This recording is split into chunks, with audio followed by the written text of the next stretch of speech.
tenzende tungamire mukati mezviedzo mananda andibata ndimwino dombo ndiwike ndimwimo tungamire tenzende tungamire semwana onyaradzwa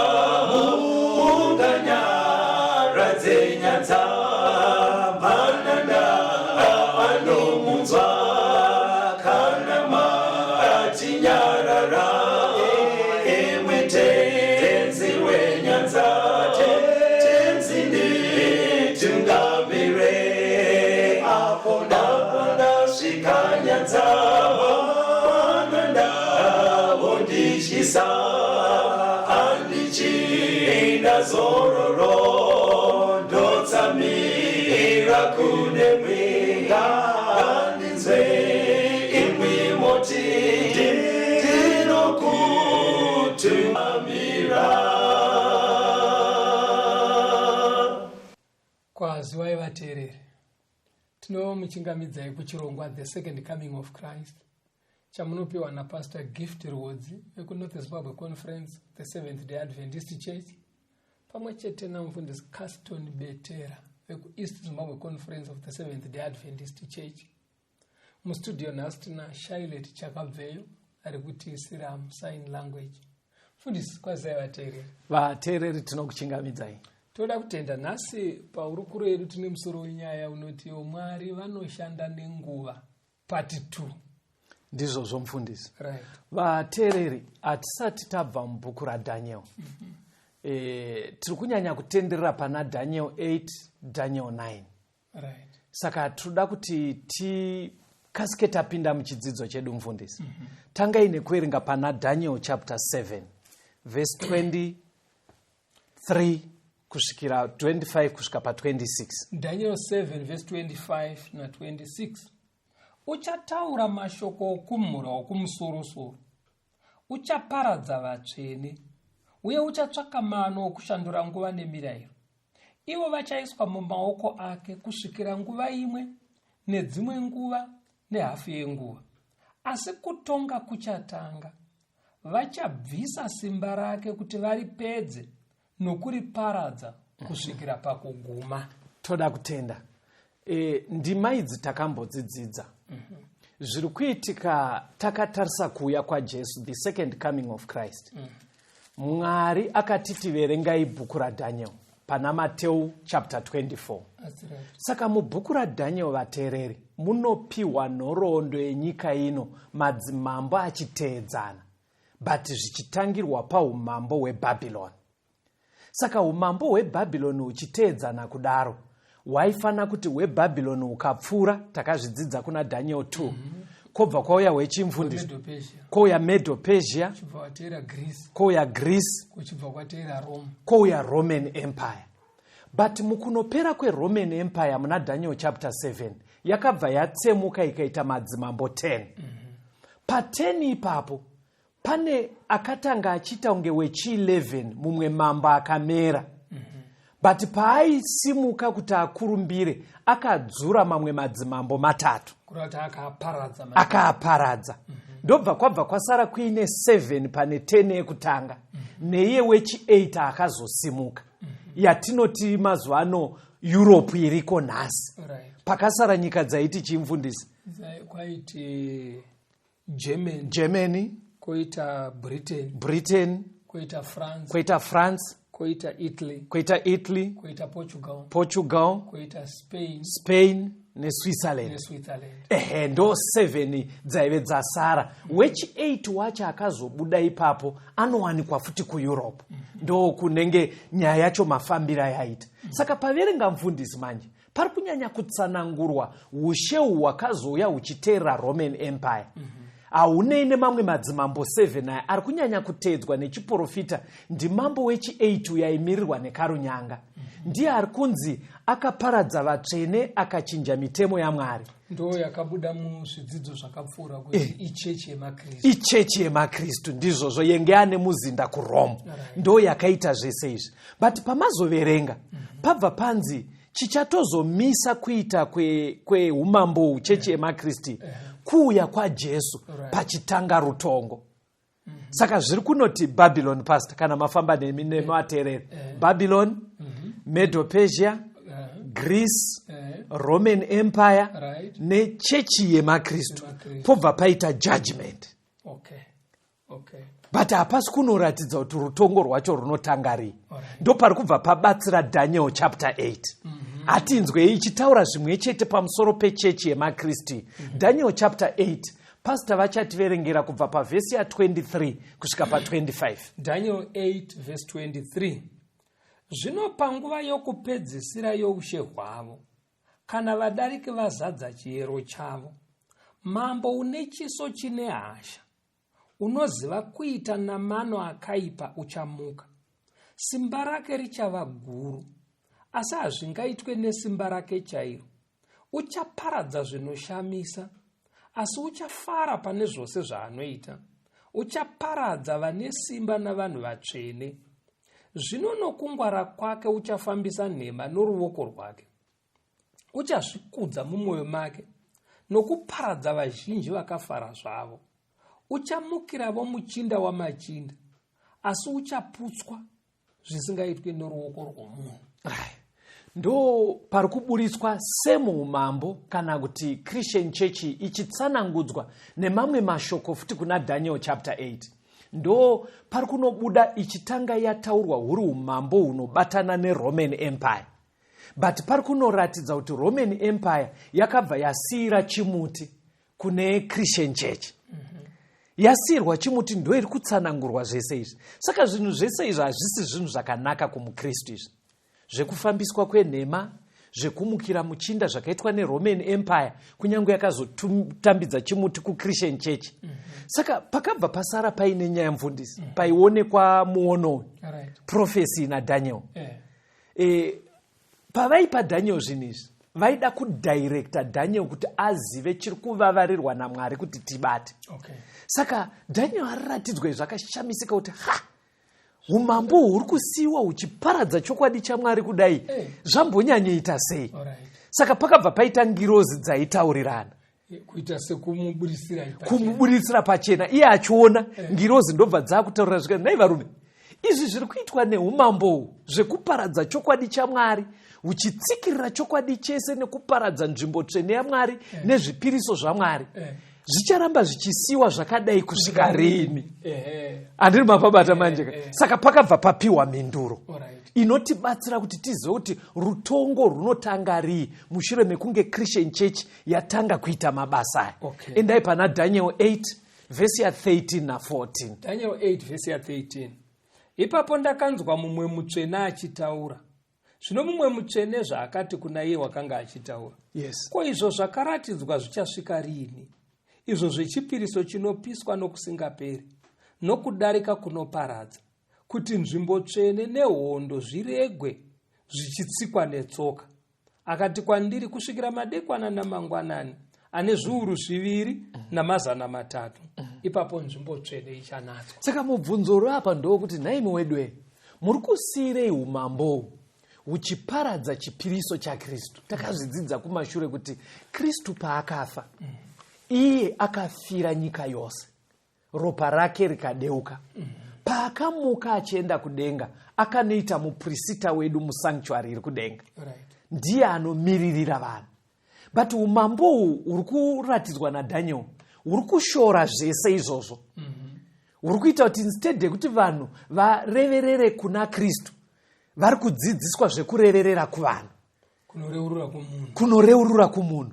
Chokwadi chese chaMwari, chekuchengeta mitemo yaMwari, kusanganisira weSabata. Umambo hwakanochinja zvese ukaparadza. Saka mubvunzo wangu wapo ndokuti nhai wedwe, zvataifana kuziva about Kristu nechipiriso chake nebasa guru riri kuitwa naKristu musanctuary, taakutadza nyika yese haichazvizive nengari yeumambo. Saka zvicharamba zvichisiwa zvakadaro kusvika rii? Manzwa pane mubvunzo wacho. Saka pakabva papindurwa zvikanzi aiwa zvichatora 2300 days. Muchiprofita ndochi ndo 2300 years. Ipapo nyaya idzi dzicharestowewa. Saka manzwa chidzidzo tiri kuti Mwari anoshanda nenguva. Kuratidza kuti Mwari is aware vanhu vaMwari. Hakusi kuti zviri kungoitika. Ende hakusi kwekuti Mwari atadzirira. Ane mazana ainawo, nhema dzichifambiswa dzichitekeshera, basa raKristu ari musanctuary richidzimaidzwa, vanhu vachitadzisa kuti vazive mitemo yaMwari, zvese zvichidzimaidzwa. Mwari ari kuti aiwa, ndiri kuzviziva, chokwadi ichi chichafukunurwa, chichatanga kuiswa pachena kwapera 2300 years. Imamanzwa hazvirambe zvakadaro nekusingaperi. Vanhu vachapiwa mukana wokuti vazive chokwadi. Kunyange umambo hunova cheche yemaKristu hwadzimaidza zvese.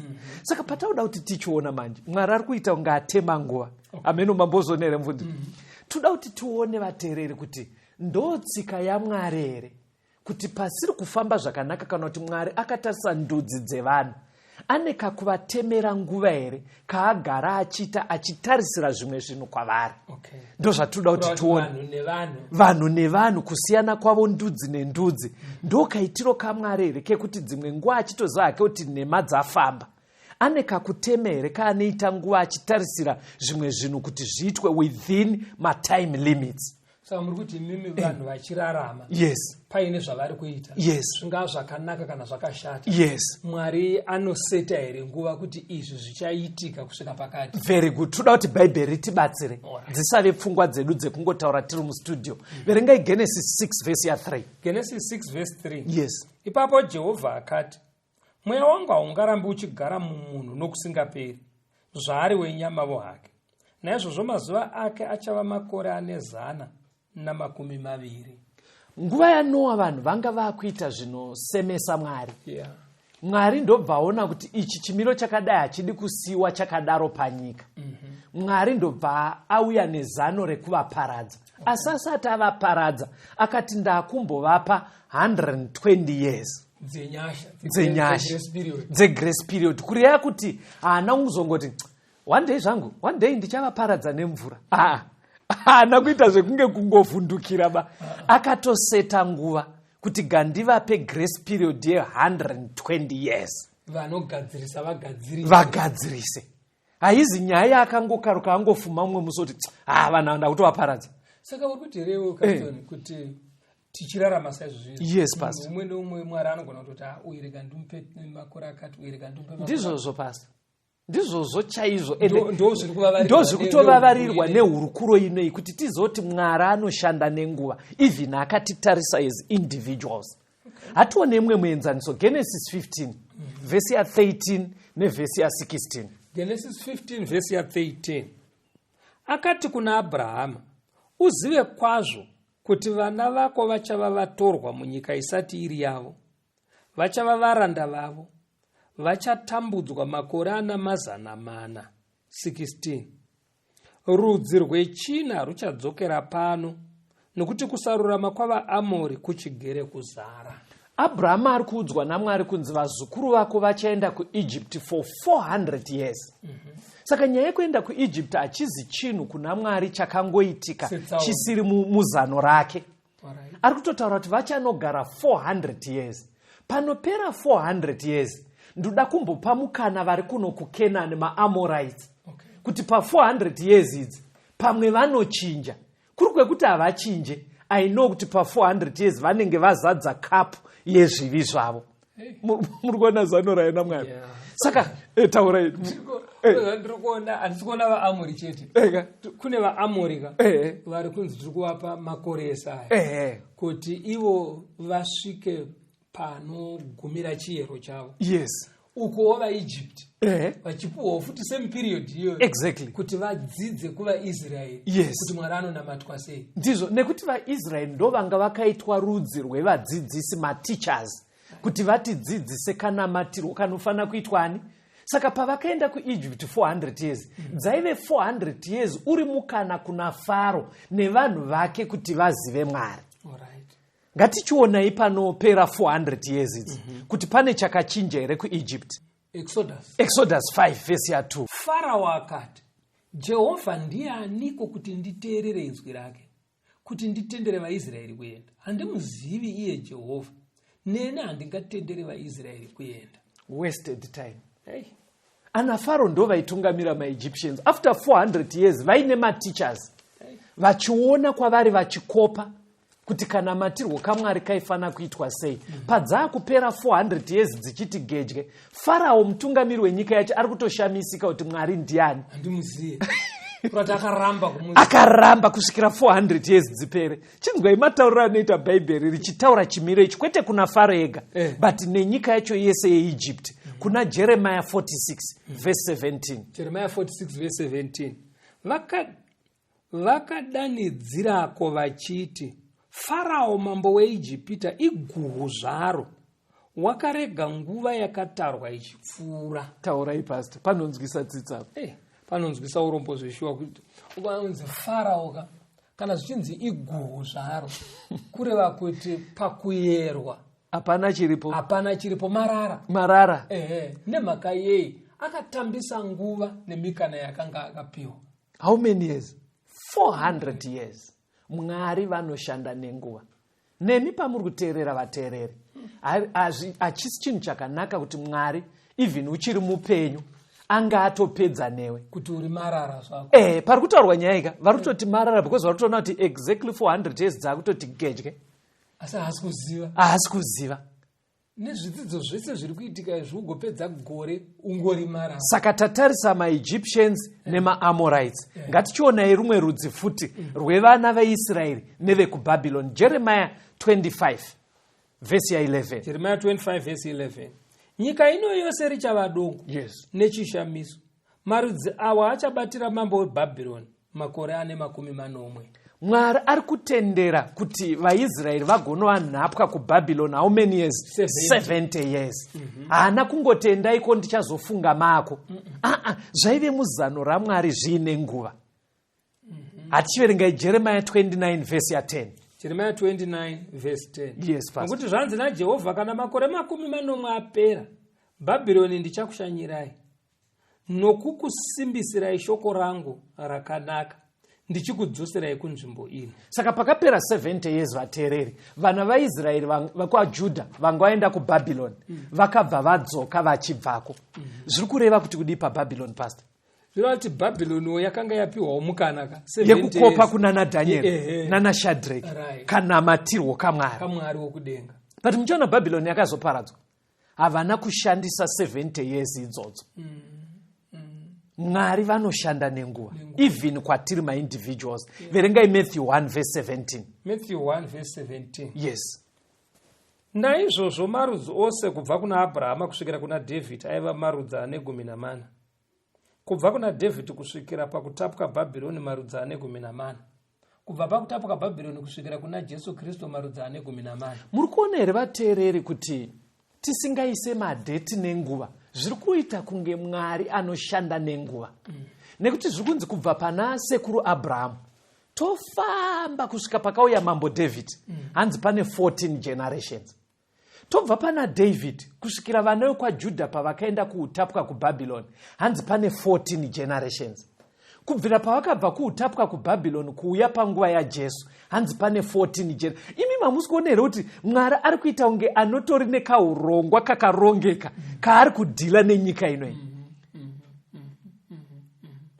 Saka shuwa kana nesuwo Mwari anotipa mikana, anotiverengera nguva. Yes. Saka ngatishandisei nguva, ndo zvandiri kuona zviri kuramba zvichibuda. Exactly. Ngatishandisei nguva ateereri. Iye zvinezvi ngatimbonzwa kambo tuye toenderera mberi nechidzidzo. Samira maoko aJesu unobatsirwa zvekuti uchimusimbira uchazofara. Samira maoko nerudo rwake, samira maoko netsitsi, tarisa kudenga kumushahadzira maoko. Samira maoko aJesu unza matambudziko ako, mutoro unokuremera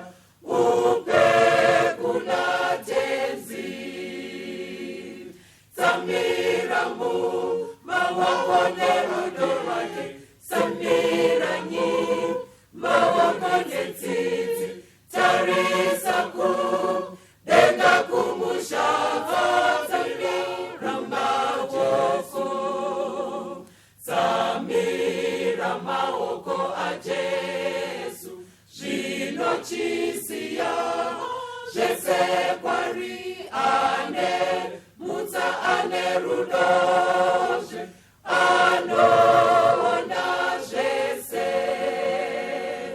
tsambira maoko nerudo rwake samiranyi maoko nzitsitsi tarisa kudenga kumusha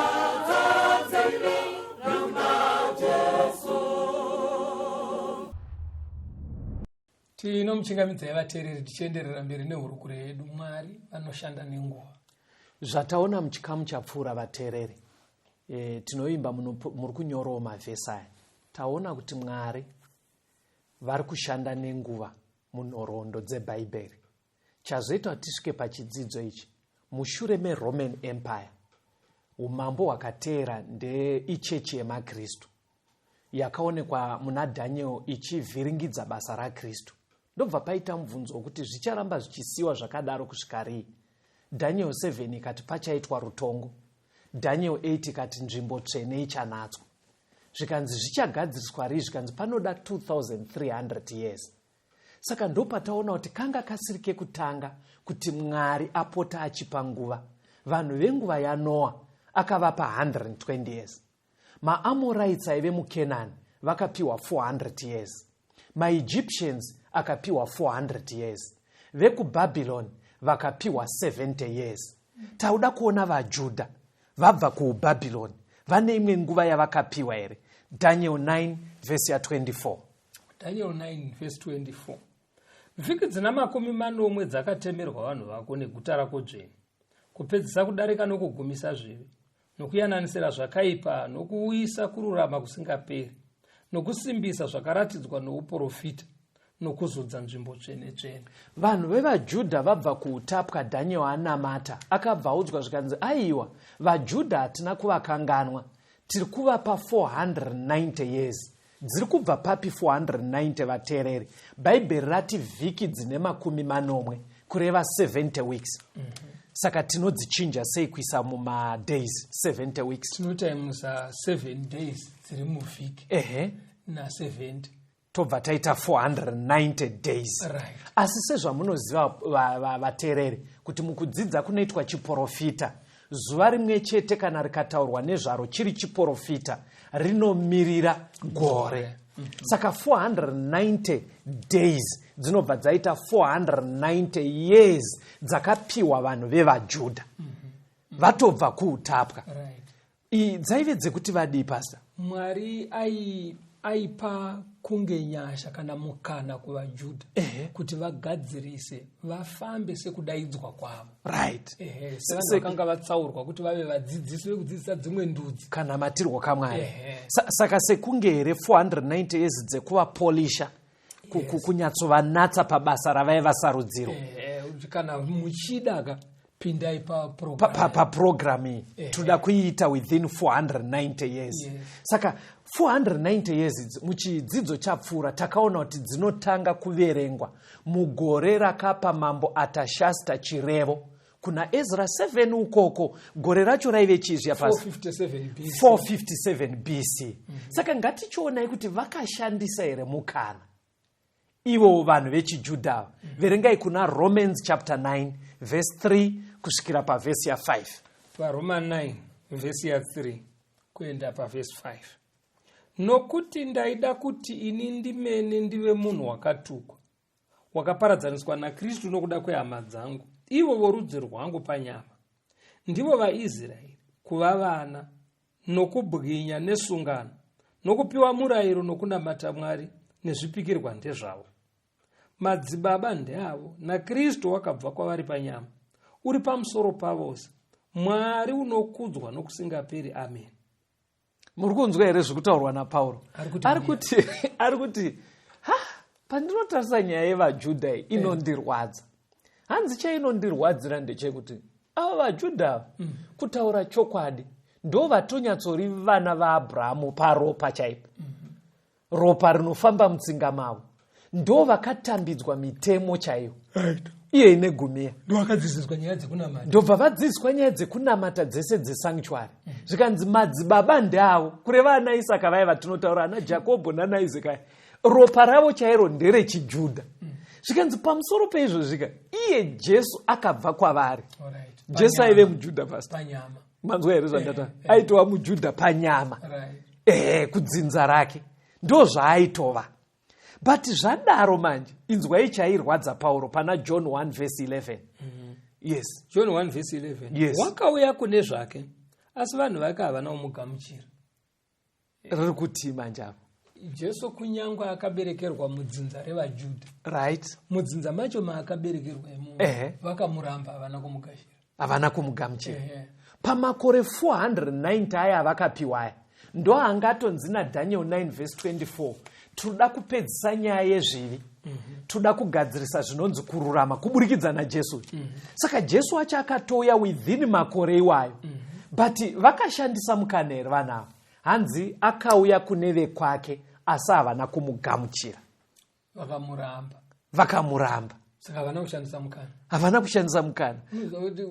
Ndo zvakaoma kuti uchienda kuchechi right zvinhu zvese izvi zvodzidzwa asi wozviramba right iwe uchitoenda kuchechi kuti ndo zvakaitwa nevaIsraeri ndizvozvo chaizvo unenge uchienda kuchechi asi woramba saka kusashandisa mukana kukuramba kushandisa mukana. Saka tikutsimbidzira vateereri Mwari uyu anoshanda nenguva. Shandisai nguva vateereri. Ngatichionai Jesu akuvaisira pachena kuti hamusi kushandisa nguva. Akataura nevakuru vevaJudha nemwe mufananidzo wevaFarise vaiita nyaya dzekutungamira kunamata pana Mateo 21. Ndoda kuti muverenge kubva verse 33 kusvika 36. Imi vateereri nyatsonzwai kamufananidzo kakapiwa naJesu aka achida kuvaratidza zveshuwa kuti pari kupera 490 years taakutochinja nyaya iyi yatanga tichingoita kunge tiri kukonzentreta pamuri tauda kutoitambanudza iende kune vakawanda. Verengai tinzwa Mateo 21 verse 33. Inzwai mumwe mufananidzo. Mumwe munhu waivapo mwene weimba wakasima munda wake wemizambiringa akaukomba noruzhowa akachera pokusvinira mauri akavaka chirindo akaupa varimi ndokufamba rwendo. Nguva yezvibereko yakati yosvika akatuma varanda vake kuvarimi kundotora zvibereko zvake. Asi varimi vakabata varanda vake vakarova mumwe vakauraya mumwe vakataka mumwe namabwe. Akatumazve vamwe varanda vazhinji kunovo kutanga vakavaitira saizvozvo. Masvika pa 36. Manzwa here mufananidzo wevateereri. Hanzi paine mumwe murume anga aine orchard kana kuti purazi rake remizambiringa. Right. Ndobva atsvaga matenants toti kudii akatsvaga vashandi vanoshanda imomo. Saka zvaaitarisira muridzi wepurazi weploti aitarisira kuti panosvika nguva yekukohwa mazambiringa anofana kupota achipiwa zvawanikwa kumunda. Hanzi saka akatanga kutuma mumwe muranda kuti chimbodzokera kupurazi unopiwa zviriko.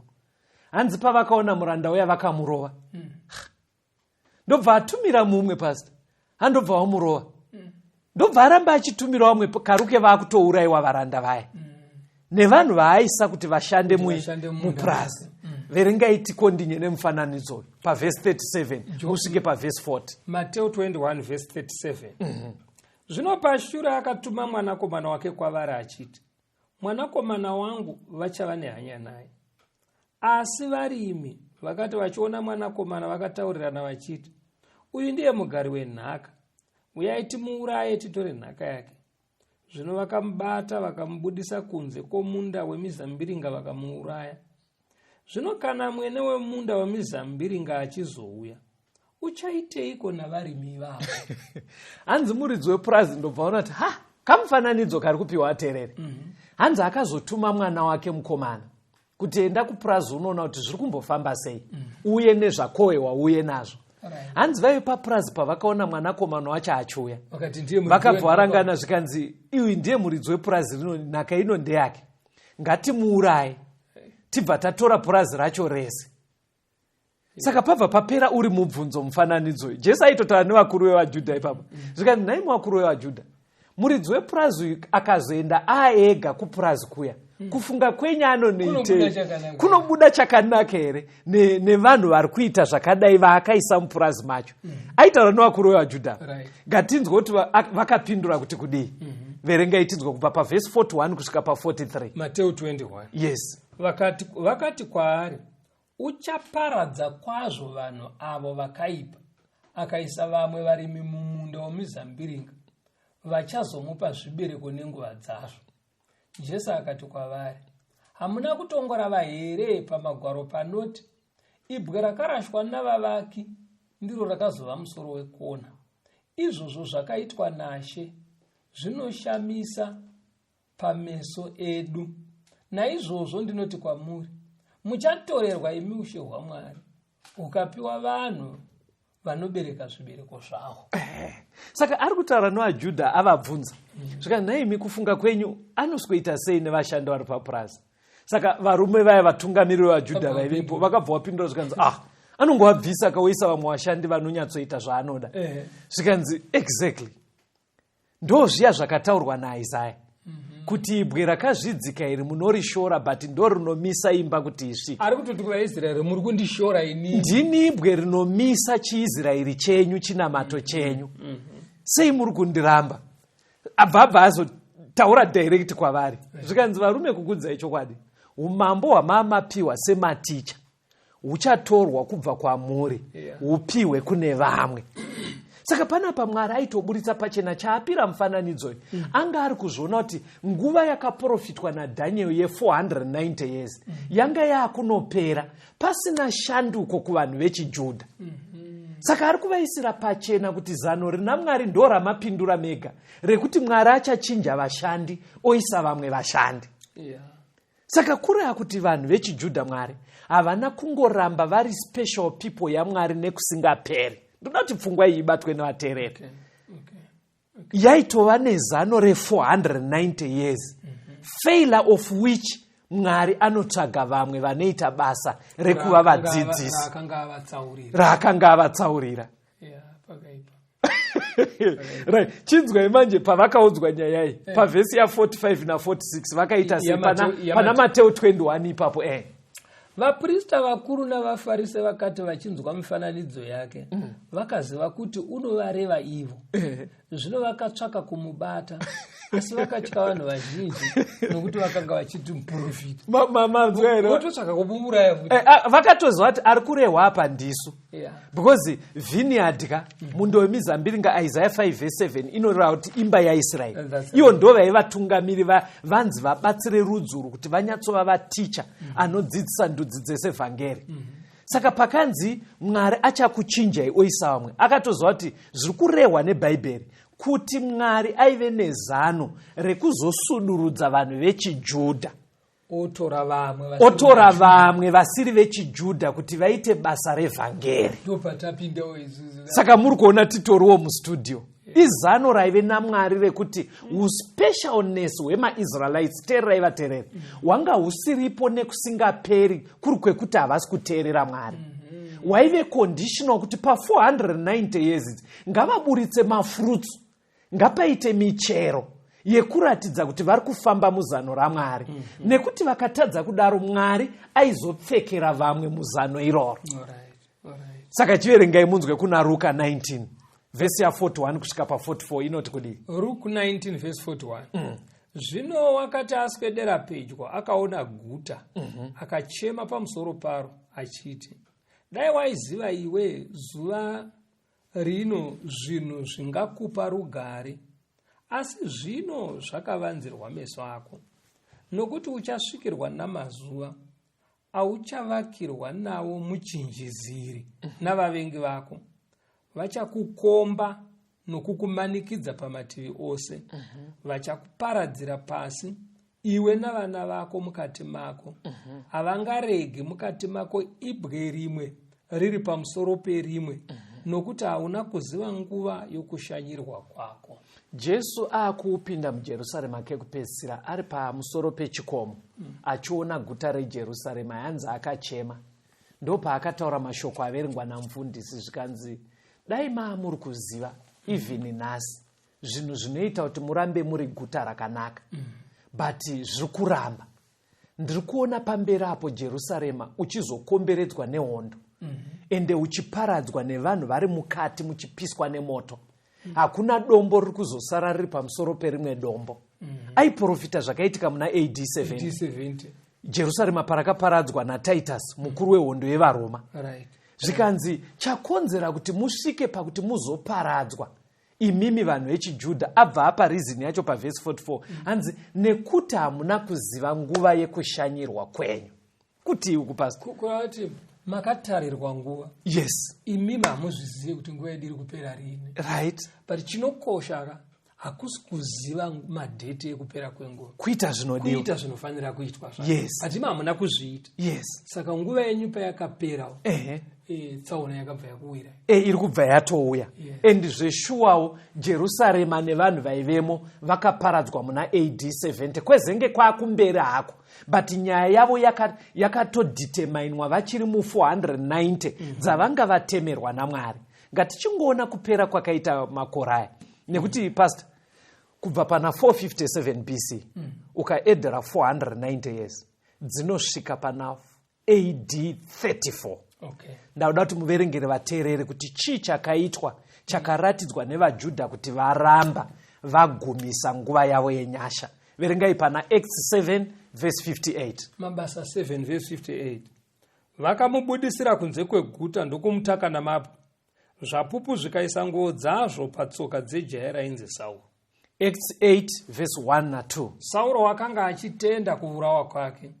Zvino nenguva iyo kereke yapaJerusarema yakatambudzwa zvikuru. Vakaparadzirwa vose kunyika yeJudhea neSamaria. Vakasara vaapostora bedzi. Varume vakarurama vakaviga Stefano vakamuchema zvikuru. Pavakauraya Stephen ndo pakabva panokwana 490 years dzekunyatsoradzwa kuti varamba.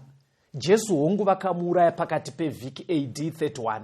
Ndobva ambosiya dzimwe 3.5 years achiti vaapostora vakashinga kukwenenzvera vanhu vangaite nani. But vakabva vanyatsorambisisa kwakuuraya Stefani. Kubvira panguva iyoyo pastor, vhangeri sezvamaverenga rakabva ratepfenurwa kuti richiendawo kuvahedheni maGentiles. Ndo parakachitanga kufamba richienda pasi rese. Izvezvi ritoriwo mustudio pastor. Rakabva ratepfenurwa. Mwari ashanda nenguva nevaJudha asi zvaramba. Tombonzwa kamboka.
Tino muchingamidza yavateereri tiri kuenderera mberi nehurukuro yedu. Mwari vanoshanda nenguva.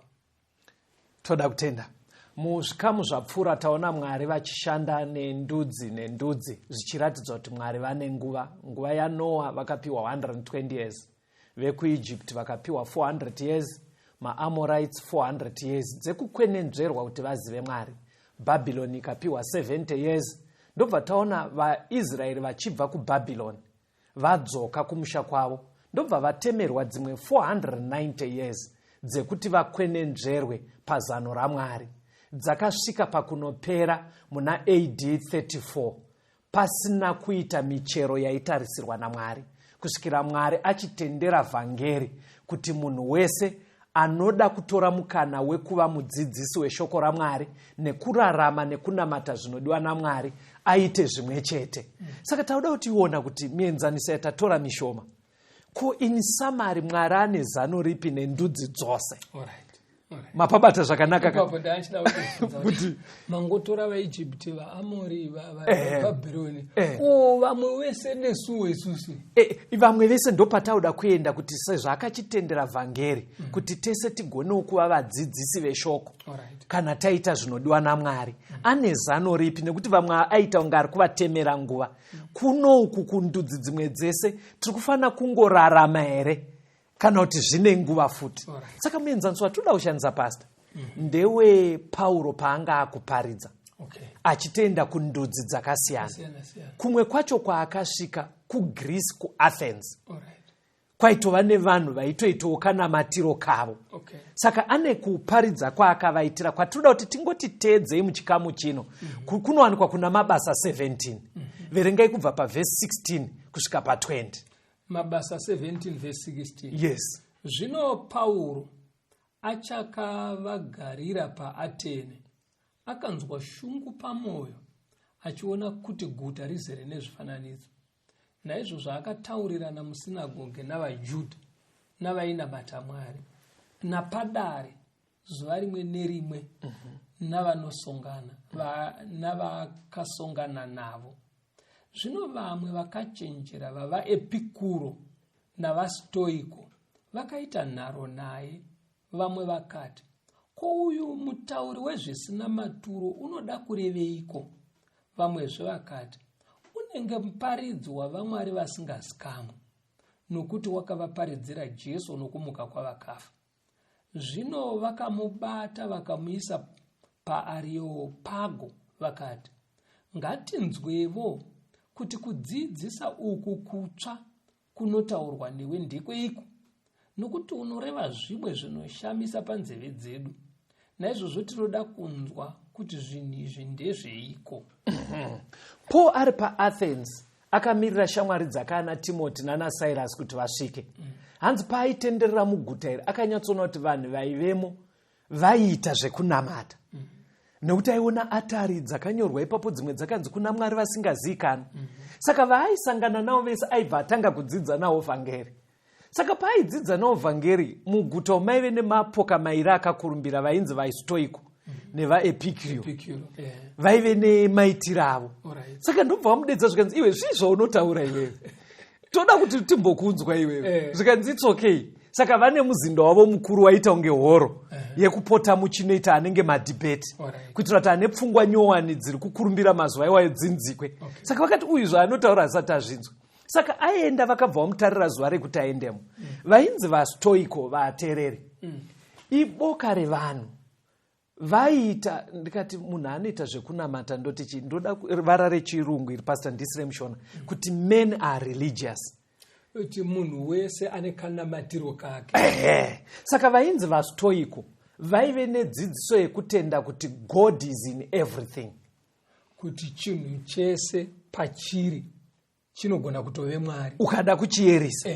Kana ringave dombo kana mvura kana mombe kana nzou anogona kuve Mwari wako, anogona kuva. Ndo vaive vaStoiko avo.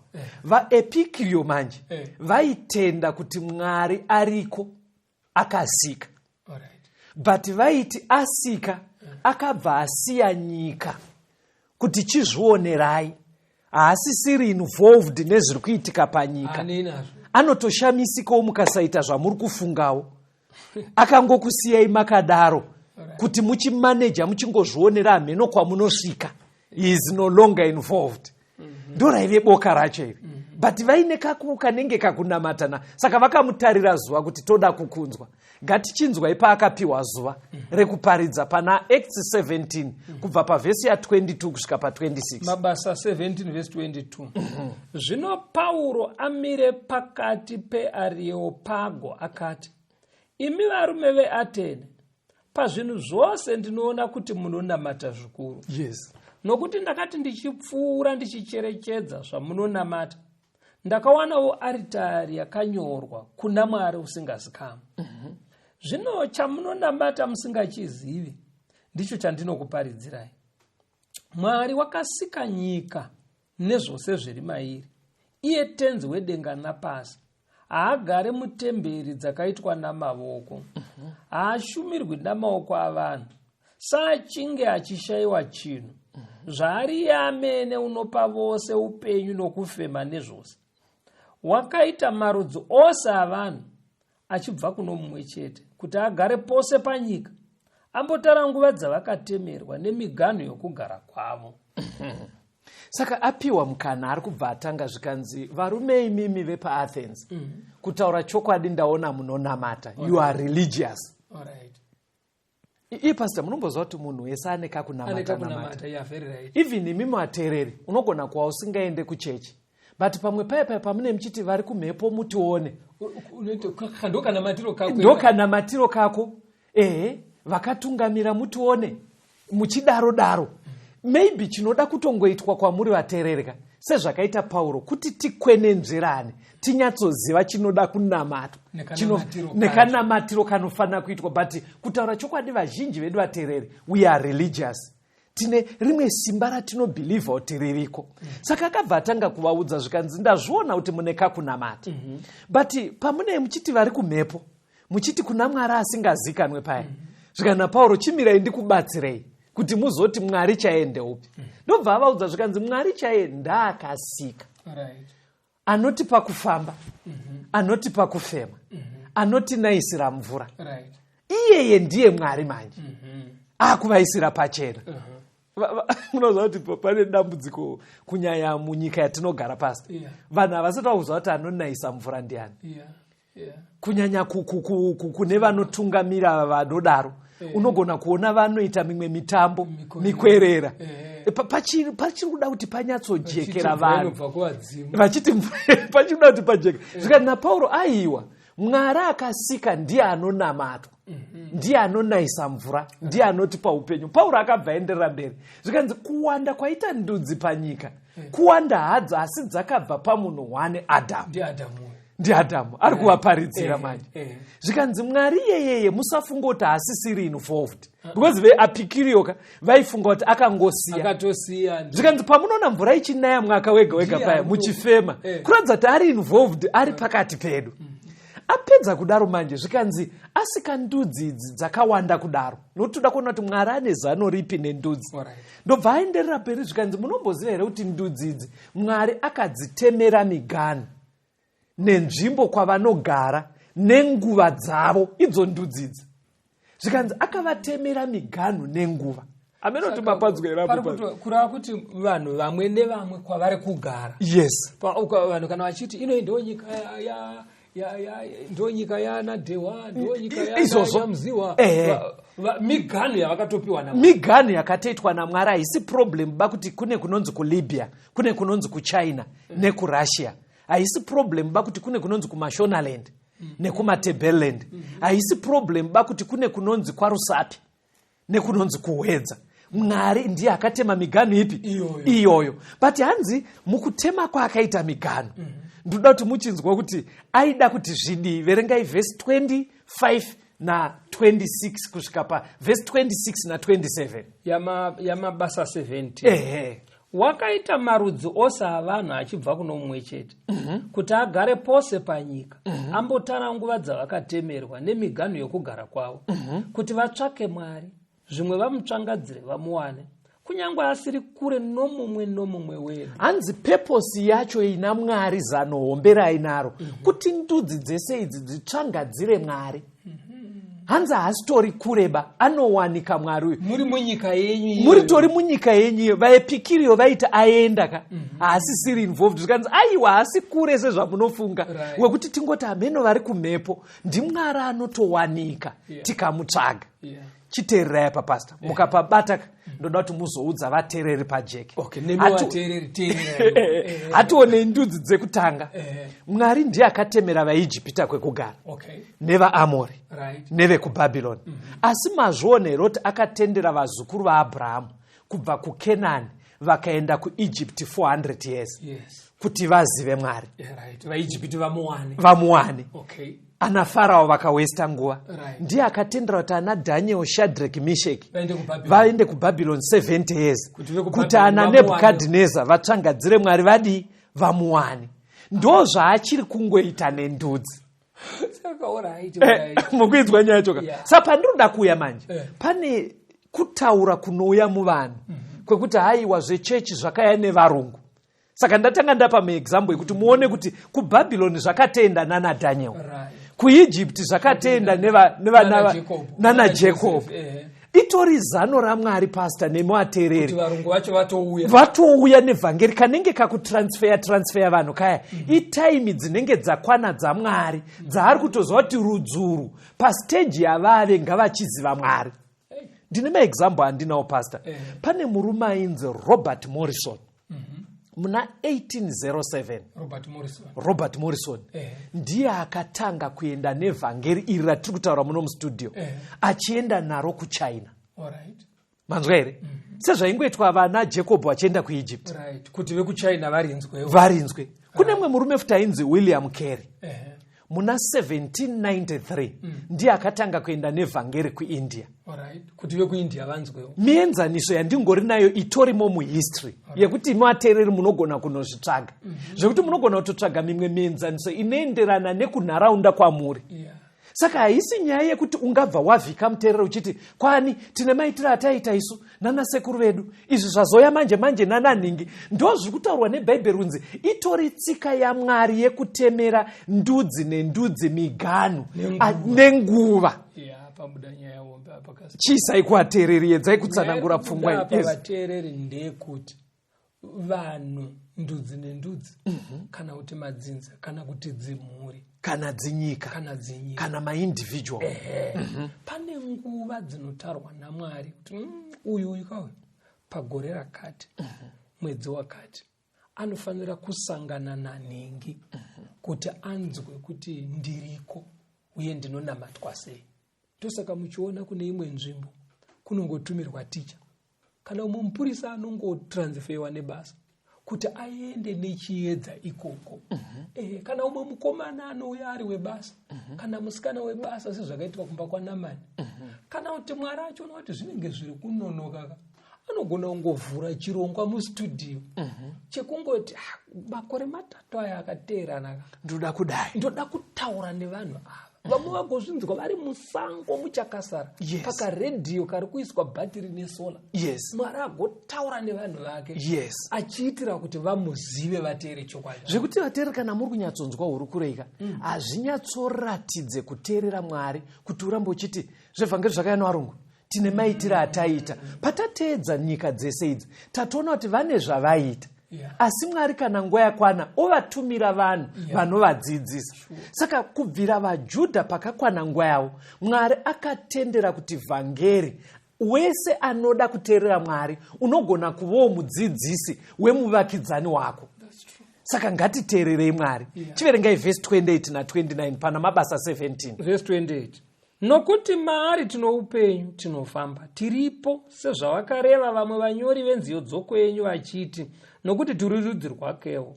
Zvatiri rudzi rwaMwari hatifaniri kuti umwari hwakafanana nendarama kana sirivheri kana ibwe zvakavezwa noumhizha kana kuchenjera kwomunhu. Nguva yedu yakukwana vateereri. Hanzi saka kana taziva Mwari akasika ndiye anotipa kufamba nekudya. Pepe pataisiti vari kumhepo nemana samaita tarisai vana vakufamba. Bhaibheri rabva raisa pachena kati aiwa yeve nguva yekusaziva manje iyoyo anotipa kufamba nenzendo even uchikwira ndege ndiye Mwari uyo akasika. Hapachada kuti vakatungamira vadzimu vachidaro. Zvikanzi chimwe futi zvamaziva because muAthens vaive nemaidols hope. Zvikanzi chiregai kuitira Mwari uyu zvifananidzo. Haangaenzaniswe nezvinhu zvakadaro. Zvavakatofanotadza kandomubvunzo unenge uri kuti alright kuti zvavai zvatakaita zvese izvi tichipira mikwerera tichiuchira vadzimu. Verengai pavhesi 30 kusvika pa31 munzwe. Mabasa 7. Verengai inopindura mubvunzo. Naizvozvo Mwari wakarega hake kurangarira nguva dzokusaziva. Asi zvino unorayira vanhu vose kwose kuti vatendeuke. Nokuti wakatara zuva raachatonga nyika naro nokururama. Nomurume waakagadza akasimbisa shoko iroro kuna vose pakumumutsa kuvakafa. Saka pabvunzwa namufundisi kuti ko zvataita kare tichiuchiriswa kuti usati wafamba rwendo waenda paguva wonoti mbuya ndaakumbofamba. ndozvandaita mufundisi handisi kureva mwana ba ndadzokera kuchikoro kuboarding ndaenda pagwara mbuya ndakatorairwawo kudaro kuti ndonosvika ndoti mbuya ndakumboenda kuchikoro munditungamire. Saka pamubvunzo wamabvunza manje ndopari kunzi nebhaibheri Mwari anoregerera nguva yekusaziva. But akuchirayira munhu kwese kuti munhu achitendeuka. Zvikanzi nyaya iyi pairi kunedzaka ndoda kuti muone kuti Mwari anoshanda nenguva, because hanzi still akatara zuva raachatonga naro nyika. Kurodza nyaya haisi kungoenda up to infinity, ine nguva yainonoguma. Chiverengai verse 32 ndoda kuti muzoverenga vhesi redu rekupedzisira riri kuna zvakazarwa. Zvino vakati vachinzwa zvokumuka kwavakafa vamwe vakaseka, asi vamwe vakati tichazokunzwazve pamusoro paizvozvo. Because vaepikiriyoka vaiti Mwari akasiya nyika ukatongofa wafa. Saka pavakanzwa kunzi Mwari achatonga vanhu vese, yaive kwesini yayo ndeyekuti anogotonga vanhu vese seiko ana sekuru edu akafa. Saka ndobva wabva waudzwa kunzi aiwa kune zuva rerumuko riri mberi. Teerera ipapo ateereri, Mwari achatonga zuva rerumuko, vakafa vachatongwa, kune resurrection iri mberi. Saka kana nyaya yakamira yakadaro kundudzi nendudzi, mafamilies nemaindividuals, ngatishandisei nguva. Vaverengerei zvakazarurwa pastor. Zvakazarurwa chapter 14 verse 6 na 7 ndo vhesi redu rekupedzisira. Zvino ndakaona mumwe mutumwa achibhururuka pakati pedenga aine vhangeri isingaperi, kuti aiparidzire vanogara panyika namarudzi ose nendudzi dzose nendimi dzose navanhu vose. Akati neinzwi guru, ityai Mwari mumurumbidzei, nokuti nguva yake yokutonga yasvika. Namatai iye wakasika denga nenyika negungwa namatsime emvura. Ngatinamatei Mwari, nguva yekutonga iri kutonzi yasvika. Ngatinamatei munhu akasika. Panogona kudaro paine vane mibvunzo pachidzidzo chataita, kana pasina kunyatsa kukujekerai. Imwe nzira inyore yekubatsirika, munogona kutsvaga vanopinda sangano rema Seventh Day Adventist, moenda nemubvunzo wenyu kwavari, vanogona kukubatsirai kana kuti vanogona kuziva kwekuenda nemubvunzo wenyu. Kuri kwekuti hazvina kukwanisika kudaro, munogona kushandisa nhare dzatinoshandisa kuno kustudio, dzandaa kudeedzera nedzichadeedzerwa namufundisi. Dzinyorei pasi, mouya mibvunzo yenyu inogona kuya iri WhatsApp, SMS kana kutochaya nhare chaiko. Dzinoti idzo 0775 460 175, 0775 460 175, kana kuti 0716 452 086, 0716 452 086. Plus ipapo mufundisi vakurudzirei vanokwanisa kuwana bhuku riya. Pane bhuku rakanzi Daniel Reveals the Future, rakanyorwa naRobert Wayland. Mukabvunza vanopinda Seventh Day Adventist Church kumaraini kwamuri ikoko, vanokuudzai kuti munoriwana sei bhuku irori. Mune zvimwe zvakawanda zvatisingagoni kutaura tiri muno mustudio. Zvakare zvidzidzo zvese zvataita izvi zvakutosvika more than 100 zvinowanikwa paYouTube. Tsvakai paYouTube Pastor Rwodzi, Pastor Betera kana kuti Second Coming of Christ. Zviripo zvidzidzo izvozvo. Mwari ave nemi, tisangane muchikamu chinotevera. Tenzende tungamire mukati mezviedzo mananda andibata ndimwino dombo ndirwigende ndimwimo tungamire.